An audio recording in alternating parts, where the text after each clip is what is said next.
Hola, hoy quiero hablaros de Internet. Y sí, ya me diréis, pero si yo ya uso Internet, si yo ya uso Internet. Vale, pero ¿qué es Internet? Porque yo he preguntado por ahí a algunos seres humanos jovencitos que yo conozco y estas son algunas de las respuestas que me han dado. Internet es esas páginas web en las que puedes ver información e imágenes. Bueno, eso es una de las cosas para las que sirve Internet, pero eso no es Internet.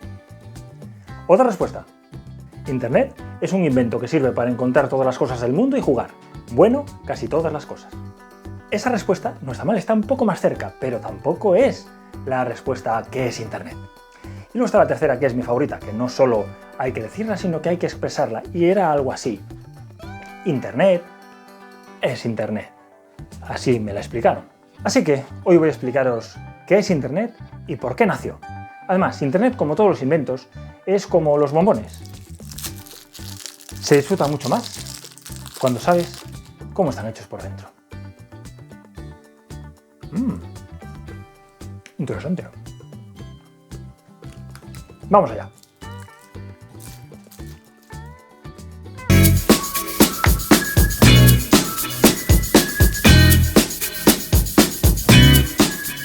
Bueno, aunque Internet parece un invento muy moderno realmente, nació hace más de 50 años.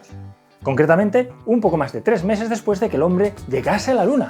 Fue el 29 de octubre de 1969. Pero no me quiero adelantar. Quiero contaros cómo llegamos hasta ahí. ¡Rebobina! ¡Rebobina!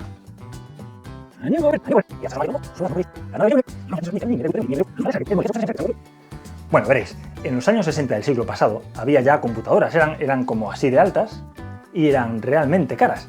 Eran tan caras que había muy pocas y solo las usaban las grandes empresas, las grandes universidades o las agencias gubernamentales. Y todos los empleados o los investigadores de esa universidad o de esa empresa compartían los recursos, la capacidad de cálculo de esas computadoras.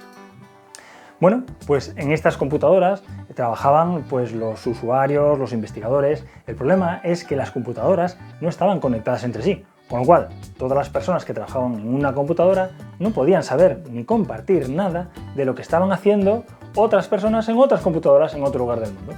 Era como si trabajasen en islas de información y datos y no pudiesen hablar con nadie que estuviese fuera de la isla. Pues eso es lo que había hace 50 años. Hasta que Robert Taylor en su oficina le pusieron acceso a 3 computadoras. Robert trabajaba como ayudante del director de la Agencia de Proyectos de Investigación Avanzada, ARPA, y tenía acceso a 3 computadoras, 3 equipos con los que él trabajaba. Y para conectarse a cada computadora necesitaba un terminal distinto, cada uno con su mesa, a los que tenía que ir cada vez que quería usar alguna de esas computadoras. Aquello no era muy eficiente, pensó Robert Taylor. Así que, cuando Robert Taylor fue nombrado director de ARPA, poco después, uno de sus primeros proyectos fue conseguir que las computadoras estuviesen conectadas en una especie de red y que los usuarios pudiesen acceder a cualquier computadora desde cualquier terminal. A ese proyecto le llamó ARPANET. ¿Os suena algo ya el nombre?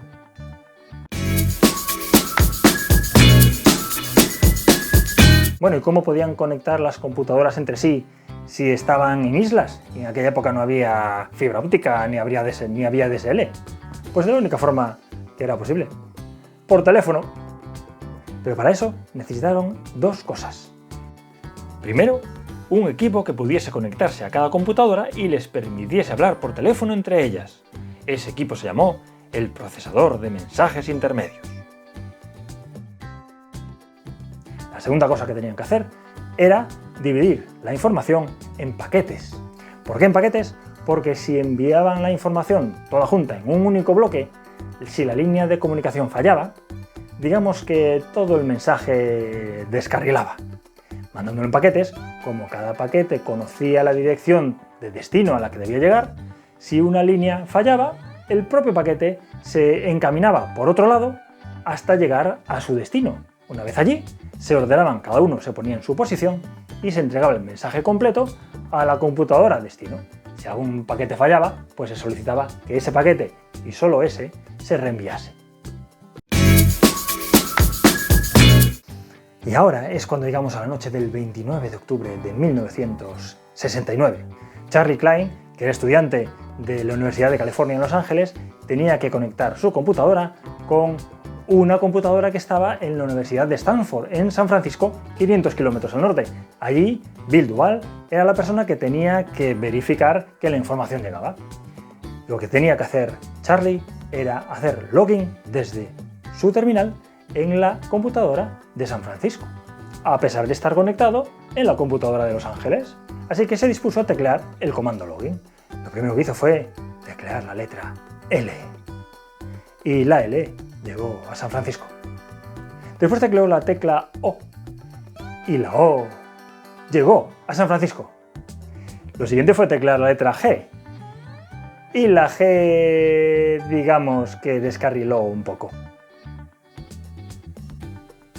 Pero en cualquier caso, una hora más tarde, lo habían conseguido. Ese momento se considera el nacimiento de Internet.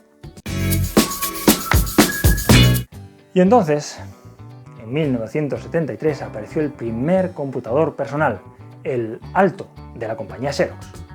Y el director en aquel momento del centro de investigación donde se creó el Alto decidió que era necesario que esas computadoras personales, que estaban destinadas a trabajar en un principio en oficinas, estuviesen conectadas entre sí y con Internet. Y por eso, en aquella época, se desarrolló el protocolo Ethernet, que aún hoy se sigue utilizando. Por cierto, ¿sabéis quién era el director del centro de investigación de Xerox que creó el Alto y el protocolo Ethernet? Sí, era Robert Taylor, que en 1970 había dejado ARPA y se había ido a Xerox. De esta forma, Internet pudo crecer enormemente, conectando ya no solo grandes computadoras, sino ordenadores personales. A los ingenieros nos gusta mucho aprender de nuestros errores y de nuestros aciertos, y de los errores de otros y de los aciertos de otros. Esta es la lección aprendida de este episodio que os comparto por si os puede servir de algo en algún momento. Para realizar tus proyectos, rodéate de la gente más inteligente que puedas. Y si son más inteligentes que tú, mucho mejor. Pensad en esto. Robert Taylor era un genio. ¿Un genio de la computación? No. ¿Un genio de las telecomunicaciones? No. Robert Taylor era un genio para escoger a las personas más brillantes y hacer que trabajasen en equipo. Gracias a eso, puso en marcha ese proyecto y algunos más.